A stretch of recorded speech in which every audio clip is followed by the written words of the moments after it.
इस कॉलोनी में ये ओले पड़ रहे हैं, बहुत तूफ़ानी बारिश है।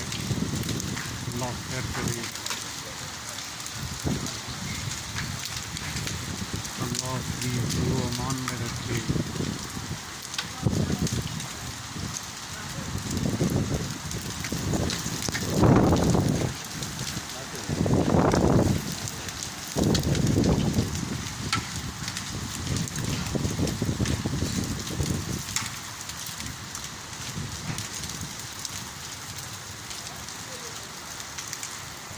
बेटा मैं